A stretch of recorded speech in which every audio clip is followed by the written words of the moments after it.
چې کوم ځای کې هوایي فایرنګ کیږي ضرور هغه کسان راګیر کوي اریسټ کوي او که داسې وي کوم ځای کې واده وي نو دا چې کوم کس واده دی هغه ضرور راولي ځان سره. بسم الله الرحمن الرحیم. السلام علیکم. آصف محمود سنجو ټي وی له طرفه تاسو سره مخاطب یم. قدرمنو تاسو ته پته ده چې هوایي فایرنګ په کوهاټ کې مختلفو تهوارو مختلفو محافلو کې ډیر زیات کیږي. هوایي فایرنګ یو ناسور دی، یو لعنت دی. هوایي فایرنګ د وجې ډیر خلک په نقصان کې کیږي او ډیرو خلکو کورونه ورانیږي. د حوالې سره موږ نن د ډي پی او کوهاټ افیس کې موجود یو. ډي پی او کوهاټ د حوالې سره سوای عوام ته څه پیغام ورکوي دا به موږ تاسو سره شریکو. موږ سره اوسئ. قدرمنو په دا وخت ډي پی او کوهاټ په افیس کې موجود یو. ډي پی او کوهاټ سره په خوا کې ناست یو. ټول نول ډي پی او صاحب تاسو ډیره مننه چې خپل قیمتي وخت موږ له راکو. قدرمنو غواړم چې د ډي پی او صاحب مختصر شان تعارف تاسو سره شریک کوم. زما نوم فرحان خان دی. ما په 3 مې باندې دلته چارج واغوستو ایز ډي پی او کوهاټ او ان شاء الله امید دا دی چې سوره زما دلته ټایم دی، سوره قسمت کې زما دلته ټایم شته چې خدای په امن او په خیر باندې تیر کړي ان شاء الله. تاسو ته څنګه پته ده کوهاټ په علاقه کې اکثر په مختلفو محافلو کې مختلفو تهوارو باندې په مختلفو داسې کا د عید مواقع راځي او که ودونه وي په دې باندې اکثر خلک ډیر زیات هوایي فایرنګ کوي. د هوایي فایرنګ د وجې د نورو خلکو کورونو کې غمونه راځي، د نورو خلکو کورونه ورانیږي. اکثر خلک دا وایي چې دلته په کوهاټ کې چې کوم د هوایي فایرنګ خلک کوي ځینې خلک د دې فعل مذمت هم کوي. ځینې خلک دا وایي چې دا فعل چې کوم دی دا یو ناسور دی، یو لعنت دی یو معاشرې لپاره. ډي پی او صاحب نه به دا موږ معلومات اخلو، دې نه به تپوس کوو چې دغه شی سچویشنز کې چې کله داسې تهوار راځي مختلف محافل وي چې هوایي فایرنګ ډېر زیات کیږي د پولیس ډپارټمنټ په دغه سچویشن کې څه ریسپانسبلیټیز دي؟ ورجی خوشحالي مناول د زموږ د ټولو حق دی. خو داسې خوشحالي چې ستاسو مناول نه د بل چا نقصان وشي، ستاسو چې کوم زموږ د خوشحالي دلته یو طریقه ده چې هوایي فایرنګ کوو، تاسو خپله سوچ وکړئ چې ستاسو د فایر چې دی د هوایي فایرنګ دا په چا هم غورځېدی شي.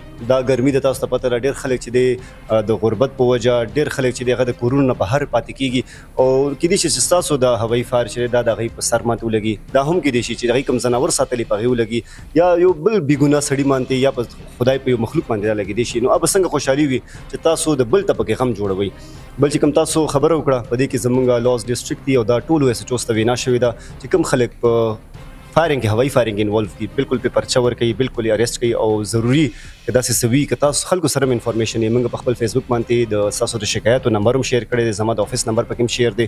بالکل موږ ته کال وکړئ. تاسو څخه د ایس ایچ اوز نمبر شته، تاسو څخه د تانې نمبر شته، ضرور هغوی ته کال وکړئ. بل چې دی که داسې څه ایشو په 15 باندې کال وکړئ ضرور موږ خبر کړئ. بالکل به موږ هغه خلک چې په هوایي فایرنګ کې انوالو دی به ضرور موږ اریسټ کوو او راګیرو به. او دغه شانتې اوس چې دی اختر را روان دی، بیا تاسو ټول ته دا وینا کوو چې د خوشحالۍ موقع ده، نو دا خوشحالۍ موقع چې دی په نورو باندې مه خرابوئ او دا زما وعده ده که تاسو په هوایي فایرنګ کې انوالو وئ نو دا د خوشحالۍ رس چې دا به تاسو په جیل کې تېروئ. ډي پی او صاحب د کوهاټ چې کوم خلک دي د دې ایشو حوالې سره به دې ته تاسو څه پیغام ورکوئ؟ د کوهاټ خلکو ته دغه پیغام دی چې ضرور خپله خوشحالي تېره کړئ، خو هغه خوشحالي نه څه فایده چې د بل ته موږ نقصان ورکوو. په امن یې تېره کړئ، په خیروالي یې تېره کړئ او خوشحالي پکار ده چې موږ په خیر تېره کړو. نو تاسو ته دغه هغه دی چې د خوشحالۍ د تېرولو ډېرې طریقې دي. هوایي فایرنګ چې دی هغه لیست الاوډ یو طریقه ده، نور د هغې نه ښې طریقې شته تاسو ښه دغه وکړئ.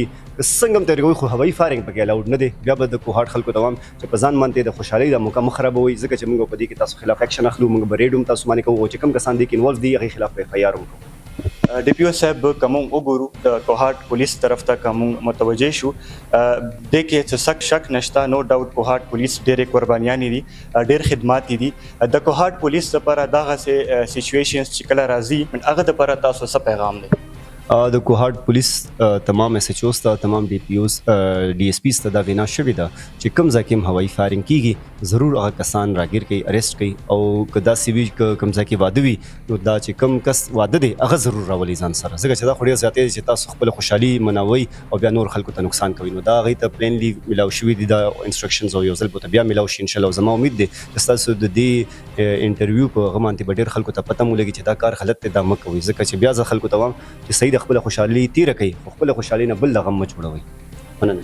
ډېره مننه.